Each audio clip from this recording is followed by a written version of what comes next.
राम राम जी सारे ने आप सभी का हार्दिक स्वागत है अपनी डेली करंट अफेयर की क्लास में। और साथ में स्ट्रैटेजी को कवर करते हुए चलेंगे। आज है 26 दिसंबर और 26 दिसंबर को क्या मनाया जाता है? वीर बाल दिवस। तो यहाँ पर फर्स्ट क्वेश्चन क्या है हमारा? हाल ही में ओपेक संगठन की सदस्यता का त्याग किसने किया है? जो ओपेक ऑर्गेनाइजेशन है इसमें अपनी सदस्यता किसने त्याग की है? अंगोला देश ने। और ये अंगोला देश है, ये कौन है? अफ्रीका का दूसरा सबसे बड़ा तेल निर्यातक। जो ओपेक है ये क्या करता है? ये तेल का निर्यात करता है। ओपेक की फुल फॉर्म क्या है? Organization of petroleum export company. इसकी स्थापना कब हुई थी? 1960 में। और इसका हेडक्वार्टर कहाँ पर है? वियना। और वियना ऑस्ट्रिया की राजधानी है। तो ये हो गया ओपेक के बारे में। ये तेल निर्यातक है। और जो अंगोला है ये अफ्रीका का दूसरा सबसे बड़ा तेल निर्यातक देश है। पहला कौन सा है? नाइजीरिया। दूसरा कौन सा है? अंगोला। और अंगोला देश ने ओपेक की सदस्यता है इसका त्याग कर दिया। अगर हम यहाँ पर बात करें पाम ऑयल रिवर, ये कौन सी होती है? नाइजर नदी। और पाम ऑयल कंट्री पूछा जाए तो नाइजीरिया। कालाहारी मरुस्थल है ये कहाँ पर पाया जाता है? अफ्रीका में पाया जाता है, बोत्सवाना देश में। और वहाँ पर कौन सी जनजाति पाई जाती है? बहुत बार पेपर में पूछा गया है कि बुशमैन जनजाति कहाँ पर पाई जाती है? कालाहारी मरुस्थल में। आसियान का नया देश कौन सा है? 11वां देश अभी बना है नया, तिमोर लिस्ते। जो आसियान है इसकी स्थापना कब हुई थी? 1967 में हुई थी। और इसका हेडक्वार्टर कहाँ पर है? जकार्ता, इंडोनेशिया में। पहले इसमें 10 देश शामिल थे, अब इसमें 11वां नया शामिल हो चुका है 2023 में। और वो कौन सा है? तिमोर लिस्ते। नाटो का नया देश कौन सा शामिल हुआ नाटो में? फिनलैंड। और ये 31वें नंबर का है फिनलैंड। फिनलैंड को क्या कहा जाता है? झीलों का देश। G20 का नया सदस्य कौन बना है? African union. और इसका हेडक्वार्टर कहाँ पर है? अदिस अबाबा में। जो G20 है इसकी 2023 में अध्यक्षता कौन से देश ने की थी? भारत ने। और 2024 में G20 की अध्यक्षता कौन सा देश करेगा? ब्राज़ील। और यही क्वेश्चन पेपर में पूछा गया था कि 2024 में G20 की अध्यक्षता कौन सा देश करेगा? ब्राज़ील। जो G20 है इसमें 19 देश शामिल हैं। एक अफ्रीकन यूनियन अभी शामिल हो गया है और एक यूरोपियन यूनियन, ये G20 में शामिल हैं। SCO का नया सदस्य कौन सा बना है? ईरान, 9वें नंबर का। और जो हेडक्वार्टर हैं, इंटरनेशनल हेडक्वार्टर्स हैं, ऑर्गेनाइजेशन है, इन पर 2023 की अपडेट के साथ एक वीडियो बना रखी है। अगर किसी ने वो नहीं देखी है तो एक बार जाके ज़रूर देखना। जैसे आसियान का नया देश है फिनलैंड, नाटो का है, इस तरह पूरी 2023 की अपडेट के साथ इंटरनेशनल ऑर्गेनाइजेशन है, इन पर वीडियो बना रखी है, तो एक बार जाके उसे ज़रूर देखना। अगला क्वेश्चन है हमारा, चर्चा में रहे ग्रेट अरब माइंस अवार्ड किसने प्रदान किया है? यानी कि ये जो अवार्ड है ये कौन सा देश देता है? ग्रेट अरब माइंस अवार्ड ये कौन सा देता है? संयुक्त अरब अमीरात, UAE। इसकी राजधानी क्या है? दुबई। तो ये देश क्या देता है? ग्रेट अरब माइंस अवार्ड। और इसको क्या कहा जाता है? अरब का नोबेल। और ये जो अवार्ड है ये साहित्य में इम्पोर्टेंट है। साहित्य में किसे मिला है? प्रोफेसर वासनी लाडरेज को मिला है, ये इम्पोर्टेंट है। अगर हम यहाँ पर नोबेल की बात करें तो जो नोबेल पुरस्कार है उनकी शुरुआत कब हुई थी? 1901 में अल्फ्रेड नोबेल के नाम पर हुई थी। रविंद्रनाथ टैगोर साहित्यिक पुरस्कार है, ये किसे दिया गया है? अभी 2023 का डॉक्टर सुकृता पोल को दिया गया है साल्टोर पेपर के लिए। अगर हम रविंद्रनाथ टैगोर की बात करें यहाँ पर तो रविंद्रनाथ टैगोर है, इसको गुरु की उपाधि किसने दी थी? महात्मा गांधी ने। और रविंद्रनाथ टैगोर ने जो हमारा जनगण मन है राष्ट्रीय गान, इसकी रचना किसने की थी? रविंद्रनाथ टैगोर ने। और 1913 में साहित्य का पहला नोबेल पुरस्कार प्राप्त करने वाले कौन थे? रविंद्रनाथ टैगोर, गीतांजलि पुस्तक के लिए। और अभी 2023 में जो नोबेल है साहित्य का ये किसे मिला है? जॉन फासे को। इसको याद करने की ट्रिक क्या थी? साहित्य में ना फंस मेरी जान। तो जॉन फासे है उसको 2023 में नोबेल मिला है साहित्य का। और नोबेल पुरस्कार है 2023 के, इन पर भी ट्रिक के साथ वीडियो बना रखी है, अगर किसी ने नहीं देखी तो एक बार वो भी देखना। साहित्य अकादमी पुरस्कार 2023 किसे दिया गया है? हिंदी भाषा में किसे दिया गया था? संजीव को, मुझे पहचानों के लिए। जो साहित्य अकादमी पुरस्कार है ये साहित्य अकादमी देती है। इसकी स्थापना कब हुई थी? 1954 में। और ये पुरस्कार 24 भाषाओं में दिया जाता है। 33वां व्यास सम्मान किसे दिया गया है? पुष्पा भारती को। और बिरला फाउंडेशन द्वारा ये पुरस्कार दिए जाते हैं। और 2023 में 33वें नंबर का पुष्पा भारती को दिया गया है। यादें यादें यादें जो उपन्यास है उसके लिए। दादा साहब फाल्के पुरस्कार किसे दिया गया है? वजीदा रहमान को। और UNHRC का नॉन सेन शरणार्थी पुरस्कार किसे दिया गया है? अब्दुल्लाही माहिर को दिया गया है। ये बहुत इंपॉर्टेंट पुरस्कार हैं क्योंकि अभी 2023 में दिए गए हैं, तो आगे आने वाली परीक्षाओं के लिए बहुत इंपॉर्टेंट हैं ये। अगला क्वेश्चन है, हाल ही में सर्वश्रेष्ठ महिला एथलीट का पुरस्कार किसे मिला है? ये जो पुरस्कार हैं ये पहली बार दिए गए हैं दिव्यांग में, मतलब दिव्यांग में सर्वश्रेष्ठ महिला और मेल किसे दिए गए हैं। और ये बहुत इंपॉर्टेंट है क्योंकि पहली बार ये अवार्ड दिए जा रहे हैं। तो सर्वश्रेष्ठ महिला एथलीट का पुरस्कार किसे दिया गया है? शीतल देवी को। और ये कौन है? पैरा तीरंदाजी हैं, जम्मू कश्मीर राज्य से संबंधित हैं शीतल देवी। ये बहुत इंपॉर्टेंट है, पहली बार ये दिए गए हैं। और मेल में किसे दिया गया है? सुमित अंतिल। हरियाणा वाला अगर कोई बच्चा ये क्लास देख रहा है तो ये बहुत इंपॉर्टेंट है। सर्वश्रेष्ठ मेल एथलीट है जो इसका पुरस्कार किसे मिला है? सुमित अंतिल को। भाला फेंक जेवलिन थ्रो से इनका संबंध है। और इनका ये कहाँ के हैं? ये हरियाणा से ही संबंध रखते हैं। टोक्यो पैरा ओलंपिक में इन्होंने क्या जीता था? गोल्ड। और सर्वश्रेष्ठ कोच है उसका पुरस्कार किसे मिला है? गौरव खन्ना को। और ये पैरा बैडमिंटन है। लाइफ टाइम अचीवमेंट पुरस्कार किसे मिला है? मुरलीकांत पाटेकर को। और ये सबसे मोस्ट इम्पोर्टेंट है क्योंकि पैरा ओलंपिक में भारत को पहला गोल्ड दिलाने वाले कौन हैं? मुरलीकांत पाटेकर। ये कौन है? तैराक हैं। भारत को पहला गोल्ड दिलाया था इन्होंने ओलंपिक में। अगर हमसे पूछा जाए कि ओलंपिक में पहला गोल्ड किसने दिलाया था व्यक्तिगत वर्ग में? अभिनव बिंद्रा। लेकिन पैरा ओलंपिक में पहला गोल्ड किसने दिलाया था? मुरलीकांत पाटेकर ने। और इसको अभी लाइफ टाइम अचीवमेंट पुरस्कार दिया गया है। और major Dhyan Chand team of the year ये किसे मिला है? इंडिया ब्लाइंड शतरंज टीम को ये अवार्ड दिया गया है। अगर हम मेजर ध्यानचंद खेल रत्न अवार्ड की बात करें तो 2023 में किसे मिला है? सात्विक और चिराग को। और ये दोनों बैडमिंटन के खिलाड़ी हैं। ये क्वेश्चन बहुत इंपॉर्टेंट है। WTA player of the year किसे घोषित किया है? ईगा स्वाटेक को। और ये पोलैंड की खिलाड़ी है टेनिस की। जो WTA है ये किससे संबंधित है? टेनिस से। और प्लेयर ऑफ द ईयर किसे घोषित किया है? ईगा स्वाटेक को। जो फ्रेंच ओपन हुआ है वो किसने जीता था अब 2023 का? ईगा स्वाटेक ने। और ये पोलैंड की खिलाड़ी है। FIH ने mail player of the year किसे बनाया है? हार्दिक सिंह को। FIH किसका होता है? फुटबॉल का। प्लेयर ऑफ द ईयर कौन बना है? हार्दिक सिंह। महिला गोलकीपर है इसका, ये किसे मिला है? स्वीता को। Time athlete of the year पुरस्कार किसे मिला है? लियोनेल मेसी, जो अर्जेंटीना के खिलाड़ी हैं। जो फीफा वर्ल्ड कप हुआ था कतर दोहा में, वहाँ पर जो लियोनेल मेसी हैं, अर्जेंटीना देश ने ये जीता था फीफा वर्ल्ड कप। और उसकी कप्तानी कौन कर रहे थे? Lionel Messi. तो ये भी हमारे लिए बहुत इंपॉर्टेंट है। फीफा वर्ल्ड कप किसने जीता था? अर्जेंटीना ने, फ्रांस को हराकर। अगला क्वेश्चन है हमारा, हाल ही में सोशल स्टॉक एक्सचेंज पर सूचीबद्ध होने वाली पहली इकाई कौन सी है? तो सोशल स्टॉक एक्सचेंज है, इसमें कौन सी है पहली? SGBS उन्नति फाउंडेशन। ये क्या है? ये NGO को फंड देती है, तो इसलिए ये पहली इकाई कौन सी बनी है? SGBS foundation. और अब इकोनॉमिक्स से रिलेटेड जो मेन क्वेश्चन जो पेपर में पूछे जाते हैं, इकोनॉमिक्स में से भी बहुत इंपॉर्टेंट है, बहुत बार इससे भी से क्वेश्चन पूछा जाता है। Security exchange board of India, इसकी स्थापना कब हुई थी? 1988 में। लेकिन इसका एक्ट कौन सा है? 1992 का।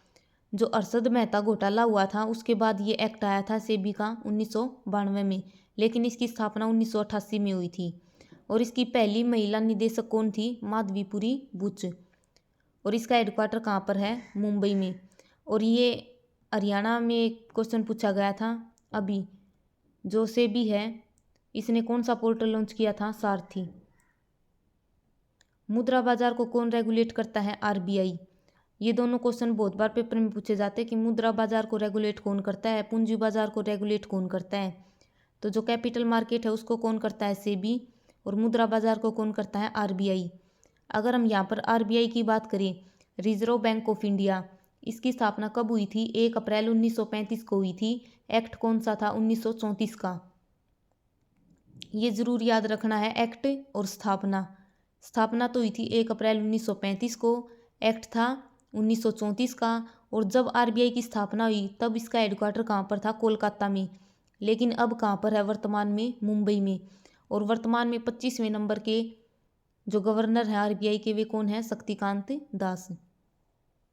सेबी के बारे में हमने अभी बात की थी, security exchange board of India, act है 1992 का। और ये क्वेश्चन एसएससी में बहुत बार रिपीट होता है। एशिया का सबसे पुराना स्टॉक एक्सचेंज कौन सा है, बॉम्बे स्टॉक एक्सचेंज। इसकी स्थापना कब हुई थी, 1875 में। और इसका इंडेक्स क्या है, सेंसेक्स। और एक है नेशनल स्टॉक एक्सचेंज। जो नेशनल स्टॉक एक्सचेंज है इसका इंडेक्स क्या है, निफ्टी। ये दोनों बहुत बार पेपर में पूछे जाते हैं। बॉम्बे स्टॉक एक्सचेंज का इंडेक्स क्या है, सेंसेक्स। नेशनल स्टॉक एक्सचेंज है इसका क्या है, निफ्टी। और नेशनल स्टॉक एक्सचेंज है इसकी स्थापना कब हुई थी, 1992 में। बॉम्बे स्टॉक एक्सचेंज है इसकी स्थापना कब हुई थी, 1875 में। और ये एशिया का सबसे पुराना है और ये बहुत इंपॉर्टेंट है, बहुत बार पेपर में पूछा गया है ये। अगला क्वेश्चन है हमारा, प्रतिवर्ष वीर बाल दिवस कब मनाया जाता है। तो वीर बाल दिवस कब मनाया जाता है, 26 दिसंबर को। 25 दिसंबर को कौन सा दिवस मनाया जाता है, गुड गवर्नेंस डे, सुशासन दिवस। 25 दिसंबर को अटल बिहारी वाजपेयी हैं, उनके जन्म दिवस पर क्या मनाया जाता है, सुशासन दिवस। और अटल बिहारी वाजपेयी है, इनकी एक कविता है मेरी 51 कविताएं, ये इसकी पुस्तक है। ये बहुत इंपॉर्टेंट है, पेपर में बहुत बार पूछी गई है। मेरी 51 कविताएं किसकी है, अटल बिहारी वाजपेयी की। और अटल बिहारी वाजपेयी के टाइम पर पोखरण में एक मतलब परमाणु वो किया गया था, पोखरण में 1998 में किया गया था। 24 दिसंबर को राष्ट्रीय उपभोक्ता दिवस मनाया जाता है। अगर हमसे पूछा जाए विश्व उपभोक्ता दिवस कब मनाया जाता है, तो 15 मार्च। अगर राष्ट्रीय उपभोक्ता दिवस पूछा जाए तो 24 दिसंबर। और 23 दिसंबर को क्या मनाया जाता है, किसान दिवस। 22 दिसंबर को क्या मनाया जाता है, गणित दिवस। और वीर बाल दिवस कब मनाया जाता है, 26 दिसंबर को। अगला क्वेश्चन है हमारा, विश्व भारती विश्वविद्यालय की रविंद्रनाथ टैगोर के नाम पर रखी गई नई खोज पेटोवा टैगोरी का संबंध किससे है। तो इसने मतलब जो विश्व भारती विश्वविद्यालय है इसके जो स्टूडेंट है उन्होंने एक खोज की है पेटोवा टैगोरी की। और इसका संबंध किससे है, ये क्या है, ये एक बैक्टीरिया है, जीवाणु। और ये किस लिए काम आएगा, पौधों की विकास के लिए बहुत महत्वपूर्ण है। इसका ये क्या है, एक जीवाणु है। और ये जो जीवाणु है ये मिट्टी से पोटेशियम लेकर पौधों को देगा, तो इसलिए ये बहुत इंपॉर्टेंट है। पेटोवा टैगोरी ये क्या है, एक बैक्टीरिया है। अगर हम यहाँ पर सबसे पहले बात करें विश्व भारती विश्वविद्यालय की, इसकी जो स्थापना है इसने 1921 में किसने की थी, गुरु रविंद्रनाथ टैगोर ने की थी। और ये वर्ल्ड की पहली लिविंग हेरिटेज है। और इसी के अंदर क्या है, एक शांति निकेतन बना हुआ है, उसको अभी 41वीं वर्ल्ड हेरिटेज में, यूनेस्को की वर्ल्ड हेरिटेज में शामिल हुआ है शांति निकेतन। अगर रविंद्रनाथ टैगोर की बात करें तो अभी बताया था जनगण मन है, उसकी रचना किसने की है, रविंद्रनाथ टैगोर ने। और रविंद्रनाथ टैगोर ने जलियांवाला बाग हत्याकांड हुआ था 1913 में, उसके बाद क्या किया था, नाइटहुड की उपाधि लौटा दी थी। ये क्वेश्चन बहुत बार पेपर में पूछा जाता है। जो जलियांवाला बाग हत्याकांड हुआ था उसके बाद 3 व्यक्तियों ने अपनी उपाधि लौटाई थी। रविंद्रनाथ टैगोर ने नाइटहुड की, महात्मा गांधी ने केसरे हिंद की, और एक जमनालाल दास उसने राय बहादुर की। और यही क्वेश्चन हरियाणा कांस्टेबल में पूछा गया था, मेल कांस्टेबल में। राय बहादुर की उपाधि किसने लौटाई थी जलियांवाला बाग हत्याकांड के बाद, जमनालाल दास ने। और जो ये पेटोवा टैगोरी है, ये जो जीवाणु है ये कहाँ पर मिला है, ये झारखंड के जरिया में। जो झारखंड का जरिया है ये किस लिए फेमस है, ये कोयले के लिए बहुत फेमस है। कोयला 4 प्रकार का होता है। जो कोयले के 4 प्रकार हैं वे कौन से हैं, एंथ्रासाइट, बिटुमिनस, लिग्नाइट और पीट। ये कोयले के 4 प्रकार होते हैं। और इनमें से सर्वश्रेष्ठ प्रकार का कोयला कौन सा होता है, एंथ्रासाइट। इसमें क्या होता है, कार्बन की मात्रा ज़्यादा होती है और जो जल वाष्प हैं वो बहुत कम होते हैं। और ये क्वेश्चन बहुत बार पेपर में पूछा जाता है। इसे भूरा कोयला के नाम से भी जाना जाता है। जो ग्रुप सी का प्री हुआ था उसमें यही क्वेश्चन पूछा गया था एंथ्रासाइट से। सबसे बेस्ट क्वालिटी का कोयला कौन सा होता है, एंथ्रासाइट। और भारत में सर्वाधिक कौन सा पाया जाता है, बिटुमिनस। और सबसे बेकार क्वालिटी का कोयला कौन सा होता है, पीट। विश्व का काला प्रदेश किसे कहा जाता है, रूर क्षेत्र, जो जर्मनी में है। और भारत का रूर क्षेत्र किसे कहा जाता है, दामोदर नदी घाटी को। ये बहुत इंपॉर्टेंट है। और 41वीं वर्ल्ड हेरिटेज है, ये कौन सी है, शांति निकेतन। जो यूनेस्को की वर्ल्ड हेरिटेज है इसमें भारत की 42 शामिल हो चुकी हैं। 41वीं शांति निकेतन है, 42वीं ओलेश्वर मंदिर कर्नाटक का है। नेक्स्ट क्वेश्चन है, हाल ही में 25वीं एशियाई युवा शतरंज चैंपियनशिप का आयोजन कहाँ हुआ है। तो जो 25वें नंबर की एशियाई युवा शतरंज चैंपियनशिप है इसका आयोजन कहाँ हुआ है, संयुक्त अरब अमीरात UAE में हुआ है इसका आयोजन। और इसमें भारत ने कितने पदक जीते हैं, इसमें भारत ने 7 पदक जीते हैं, जिनमें से 2 गोल्ड, 3 सिल्वर और 2 ब्रोंज हैं। इनमें से हमने 2 गोल्ड हैं ये याद रखने हैं। एक गोल्ड तो किसने जीता है, कियाना परिहाज ने। और दूसरा गोल्ड हर्ष सुरेश ने। ये 8 वर्ष की बच्ची है ये कियाना परिहाज। 2 गोल्ड जीते हैं भारत ने, इसमें टोटल 7 पदक हैं। एशियाई युवा शतरंज चैंपियनशिप कहाँ पर हुई है, UAE में। अगर हम बात करें विश्व शतरंज चैंपियनशिप, ये कहाँ पर हुई है, बाकू अजरबैजान में। और इसका विजेता कौन था, मैग्नस कार्लसन। उपविजेता कौन था, R प्रज्ञानंद। ये क्या था, ये भारत का था। ये हमारे लिए इंपॉर्टेंट है, विश्व शतरंज चैंपियनशिप का उपविजेता कौन है, R प्रज्ञानंद। और भारत की नवीनतम ग्रैंड मास्टर कौन है, 84 नंबर की हैं वैशाली रमेश बाबू। और इस तरह के क्वेश्चन मतलब बहुत बार पेपर में पूछे जाते हैं कि नवीनतम ग्रैंड मास्टर कौन है, वैशाली रमेश बाबू। 84वें नंबर की हैं, ये याद रखना। और ये क्वेश्चन अभी पेपर में पूछा गया था दिल्ली पुलिस वाले में कि जो पयादा है ये किस खेल से संबंधित है। पयादा, वजीर, ऊंट और घोड़ा ये किसके पार्ट होते हैं, ये शतरंज जो खेल होता है उसके पार्ट होते हैं। और दिल्ली पुलिस में ये पूछा गया था कि पयादा किस खेल का पार्ट होता है। तो ये याद रखना, प्यादा, वजीर, ऊंट और घोड़ा ये किसके भाग हैं, शतरंज के। अगर हम बात करें पैरा एशियन की, पैरा एशियन में इंडिया की रैंक कौन सी थी, 5वीं। इनका आयोजन कहाँ पर हुआ था, होंगजू चीन में हुआ था। और ये चौथे नंबर के थे, क्रम याद रखना है। ये चौथे नंबर के पैरा एशियन गेम्स थे, होंगजू चीन में इनका आयोजन हुआ था। शुभंकर क्या था, फेई फी पक्षी। और इसमें इंडिया के 111 पदक जीते थे। और रैंक कौन सी थी, 5वीं। अगला क्वेश्चन है हमारा, हाल ही में राज्य की सांस्कृतिक विरासत को समृद्ध करने के लिए संस्कृति उत्सव 2023 कहाँ प्रारंभ हुआ है। तो इसका आयोजन कहाँ पर हो रहा है, उत्तर प्रदेश में। और इसकी थीम क्या है, उत्तर प्रदेश महोत्सव, हमारी संस्कृति हमारी पहचान, ये इसकी थीम है। अगर हम यहाँ पर उत्तर प्रदेश के बारे में बात करें तो दुधवा नेशनल पार्क कहाँ पर है, उत्तर प्रदेश में। पीलीभीत टाइगर रिजर्व ये भी कहाँ पर है, उत्तर प्रदेश में। नरोरा परमाणु संयंत्र उत्तर प्रदेश में। और उत्तर प्रदेश में क्या है, कजरी, नौटंकी ये सब जो नाटक हैं ये सब कहाँ किए जाते हैं, उत्तर प्रदेश में। और जो ये सांस्कृतिक महोत्सव होगा इसमें भी इनका आयोजन किया जाएगा, कजरी का और नौटंकी का। 8 राज्यों से सीमा बनाने वाला भारत का एकमात्र राज्य कौन सा है, उत्तर प्रदेश। सर्वाधिक जनसंख्या में पहले नंबर पर कौन है, उत्तर प्रदेश। और उत्तर प्रदेश में लोकसभा, राज्यसभा, विधानसभा और विधान परिषद इन सब की सीट भारत में सबसे अधिक किस राज्य की हैं, उत्तर प्रदेश की हैं। जो लोकसभा की सीट है राज्य उत्तर प्रदेश में ये कितनी है, 80। राज्यसभा की 31 सीट हैं, विधानसभा की 403 है और विधान परिषद की 100 सीट है। और ये बहुत बार SSC में पेपर में पूछे जाती हैं कि किस राज्य की सबसे अधिक लोकसभा, विधानसभा इन सब की सीट हैं। तो चारों में सबसे अधिक सीट कौन से राज्य की हैं, उत्तर प्रदेश की हैं। ये ज़रूर याद रखना, इसकी सीट भी संख्या भी याद रखनी है कि कितनी सीट है। लोकसभा की 80, राज्यसभा की 31, विधानसभा की 403, विधान परिषद की 100। और अभी 2023 में तमिल काशी संगम है, ये कहाँ पर हुआ था, वाराणसी में। क्योंकि तमिल देखकर कन्फ्यूजन नहीं होना, कहीं ये सोचो तमिल काशी संगम है तमिलनाडु में हुआ होगा। तो ये जो तमिल काशी संगम है ये कहाँ पर हुआ है, वाराणसी में। मोटो GP रेस के विजेता कौन है, मार्को बेचेजी। और ये पहली बार हुई है, ये इसलिए इम्पोर्टेंट है मोटो GP रेस। इसका आयोजन कहाँ पर किया गया है, नोएडा उत्तर प्रदेश में किया गया है। और पहली बार ये रेस हुई है। मार्को बेसेजी इसके विजेता हैं। नेक्स्ट क्वेश्चन है हमारा, हाल ही में चर्चा में रही पुनोराधाम परियोजना का संबंध किससे है? तो पुनोराधाम परियोजना है, इसका संबंध किससे है? बिहार से। जो बिहार में मिथिला प्रदेश है, ये कहाँ पर है? सीतामढ़ी जिला है, वहाँ पर है। और जो वहाँ पर जो सीता माई है, सीता माता की जन्म स्थली किसे कहा जाता है? मिथिला प्रदेश को। सीतागढ़ी राज्य में है। और वहाँ का जो धाम है उसका पर्यटन स्थल बनाने के लिए ये परियोजना है, ये शुरू की गई है पर्यटन स्थल बनाने के लिए उसको। तो सीता माता की जन्म स्थली कौन सी है? मिथिला प्रदेश। ये कहाँ पर है? बिहार में। तो पुनोराधाम परियोजना है, ये कहाँ पर शुरू हुई है? बिहार में।